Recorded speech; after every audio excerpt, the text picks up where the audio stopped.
massive. I'm like wide awake now. I was like so Wake sleepy. up! We got a goose Dude, I was to just see. like,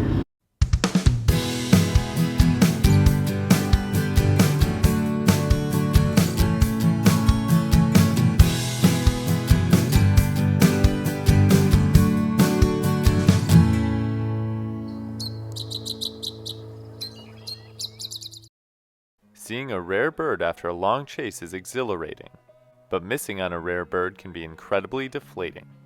After driving more than 14 hours in a single day, only to miss out on seeing an extremely rare Tundra Bean-goose in Iowa, we desperately needed some redemption. Fortunately for us, the very same goose was still being seen in the exact same location. Eager to try and make up for our bad luck on our first trip, but nervous about striking out again, we made the decision to return to Iowa to search for the goose, and this time we plan to arrive at first light. Hey everybody, it's 1:04 in the morning. We're trying for the goose again. It's been reported on and off. Some days it's not seen the whole day, which does make us feel great. And yesterday it was seen just in the morning, so we're gonna head to one of the ponds and get there at sunrise, which I feel like we kind of screwed up not doing that last time, but we also didn't know if it was there or not. And again, we don't know if it's there or not, so I hope it's really worth the drive. We're gonna give it our best shot. The goose had been reported on and off the week after our first attempt. The day before our second try, there was just a single report in the morning, making us feel less than optimistic about our chances. It just feels like kind of a needle in a haystack because there's all these ponds that are there, and you don't know if it's in one on private property or one you can't even see, so it's going to be a really tough situation, and it'll be amazing if we find it, and that's kind of how I feel. And I don't know, it's a long road trip for this, and I hope it's worth it. As the sun started to rise, however, so too did our hopes. You just told me you think we're gonna find it now? Where's this optimism coming from? I think we'll find it.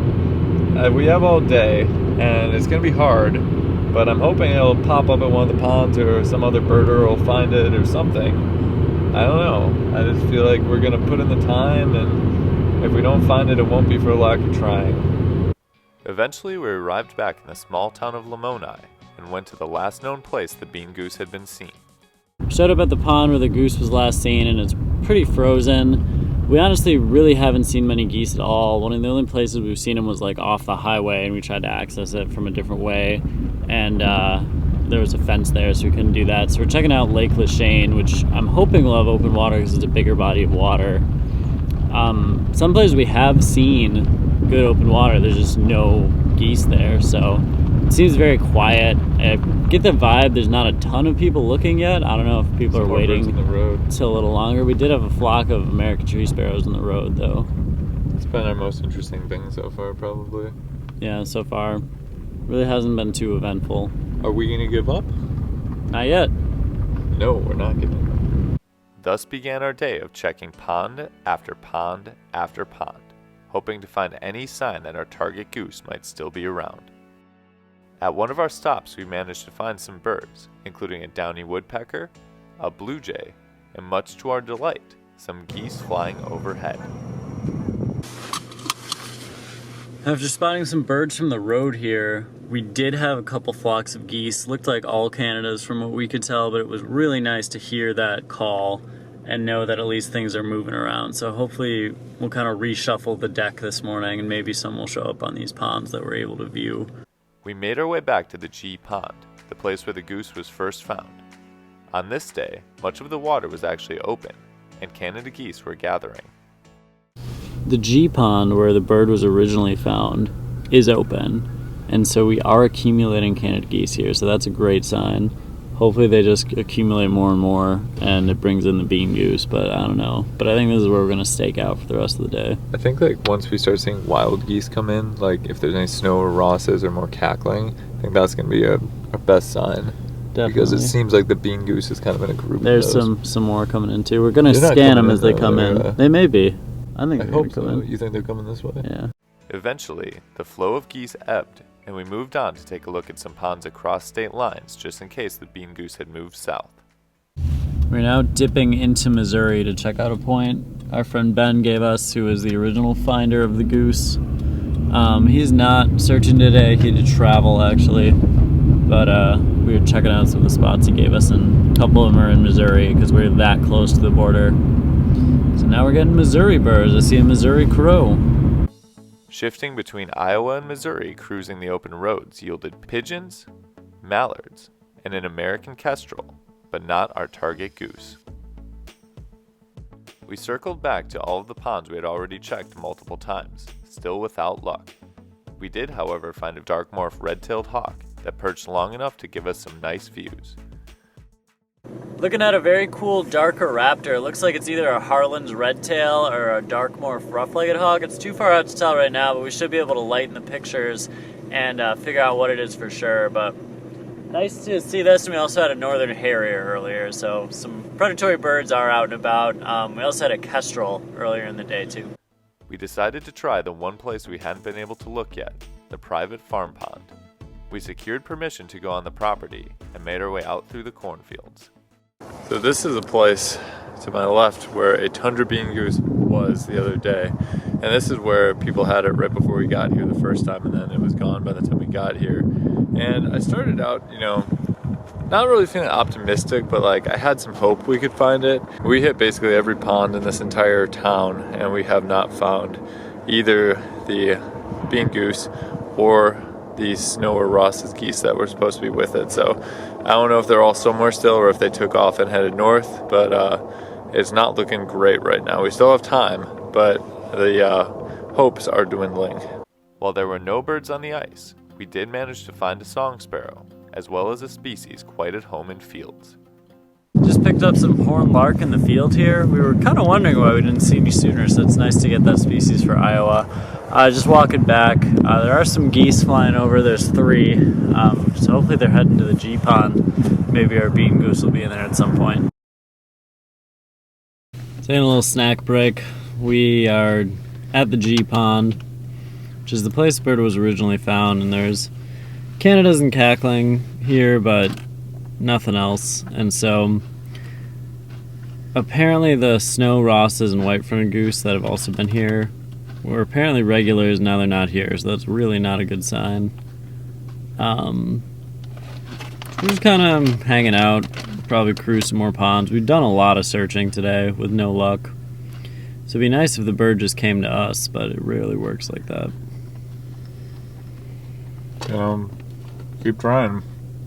Maybe get a last minute one, but Last minute lifer. yeah, it's already 1 o'clock, which doesn't sound that late, but considering it gets dark at like 4:30, kind of near the end. I feel like it's usually reported earlier in the day as opposed to later if it's around. Yeah. So I don't know, maybe it's gone. It might be gone, but I know if it's gone, it'll show up tomorrow because we won't be here. It may. That's just the luck of the draw, though. Just when all hope seemed lost, we received a message that changed everything. Wait, All right, we just got word. Apparently, it's a big G. Somebody just texted us. So who texted it? Diane. Ooh. So we just left there. Did it just come in? I don't know. All she said was it's there. All she said was it's here, big G. Dude, so this would be massive. I'm like wide awake now. I was like so wake sleepy. up! We got a goose Dude, I was to just see. like, dude, my heart's like beating fast. We were now. just talking about calling the. Hopefully it's it. Like hopefully it's not the white fronted or something. Oh, Hopefully it's it's just not the like white false front, and alarm. I'm going home. We were just talking to Ben about calling the municipal water utility people and being like, can we check your like backup water supply to see if it's on the property? You know, this guy Ben, I feel like we should give him a shout out because he's like really like kind of helped us. He's really helped us a track it lot. down and stuff. And he's the guy who originally found it too. Which was a great find. It was, yeah. This would make everything worth it if this is the bird. I'm pretty sure that's it. Domesticated duck, right? No, well the only that's other thing would, that's it. That's it. Incredible. Mixed in with the other geese was our target bird, the Tundra Bean-goose. Dude, this is like insane. Like as bad as it felt to miss it, it feels so good to get this thing right now. This drive home is gonna be so much better than the last drive home. I can't believe I'm looking at a Tundra Bean-goose right now. Alright, I'm gonna go tell everybody that we got it here at the lake. Tell the world. The world needs to know. This is really cool. It's kind of like the hard work and the failures made it that much more sweet to finally actually achieve this. and it was really looking bleak. I mean, it wasn't seen for the most of the day, and I don't even know the truth about if it was here the whole time or if it just came in or if it was hiding behind one of the bushes or something for a while, but it's here now, and that's all that counts. The Tundra Bean-goose is a medium to large-sized goose species with a grayish-brown back and wings. They have a white underside and a darker brown head, in addition to their most notable features, bright orange legs and an orange spot on the bill. Tundra bean geese reside in Europe and Southeast Asia, where they breed in the tundra. During non-breeding season, they can be found in marshes and agricultural fields. In the continental United States, this species is extremely rare, with most sightings occurring on the coast. In the Midwest, sightings of this species are almost unheard of, making this particular Tundra bean-goose one of the most exciting birds of the year in this part of the country. Dude, how do you feel? I feel pretty excited right now. What, you're not sleepy anymore, are you? No, I'm not sleepy anymore. So they actually call these bean geese because they're known to go in fields of beans and eat them. So they actually have a name that makes sense based on their habits. Dude, I'm jacked right now. It's so cool to like have been seeing all the pictures and then to actually see it yourself. There's actually more geese out there than I realized because there's some like up on the hillside as well. Yeah. I don't see the Ross's goose anywhere though. No, me neither. That's one we really wanted. Very funny. It was kind of getting chased around by the Canadas. Well, too. it is significantly smaller. Yeah. As the sun came out from behind the clouds, we moved our cameras into position to get some more videos of this rare visitor. Needless to say, the positive feelings weren't quick to wear off. Dude, I'm glad we had Diane on our side. Yeah, the power of other people helping. While watching the goose, we witnessed it resting, foraging, and even drinking water from the pond. With the skies clearing up, the setting seemed beautiful and fitting for the end of a rare bird chase. Are you still in disbelief? Yes, it's a gorgeous day too now. Or has it sunk in? I feel like I hadn't sunk in. I feel like as soon as we saw it, the sun came out. And it was just like, it like unleashed the beautifulness of the day. While watching the Tundra bean-goose, we did also encounter a few more species to add to our Iowa list, including a Eurasian collared dove, a red-breasted nuthatch, and a yellow-bellied sapsucker. Sapsucker up in this tree right now. There he goes. That's him? Yep, that's him. Well, I got a very, very brief video. I can screenshot it for you, but that's an interesting bird. Usually migrates farther south by now. By the time the flock of geese finally took off, we felt satisfied with our Tundra bean-goose experience. Really thankful to be able to see that bird, especially for such a long drive, and have people like Diane there to spot it and have more eyes out in the field. Really great to meet everyone too at the goose. So what's like your honest emotion? Like what do you feel most right now? Right now I am pretty exhausted. I feel like I had my peak of like being super excited, and now I'm just kind of like chilling. I feel kind of like relieved. Like it felt like the odds throughout the day were like lower and lower and lower, and the fact that it was actually there was just like nuts. Yeah, and it kind of came out of nowhere. Like Dan was just like, "Oh, it's at Big G now." Yeah. And all of a sudden it was there. We were like ready to go to last resorts, like calling the utility company to see if we can look at the pond that they have on their property, and it was just like it was a team effort, I guess. Yeah, incredible day. Probably one of our craziest chase stories that thankfully had a happy ending. Relieved, elated, and triumphant were all feelings we experienced on our way back from this wild goose chase. The thing that's fun about birding, and especially chasing rare birds, is that there are no guarantees that it will turn out the way you want.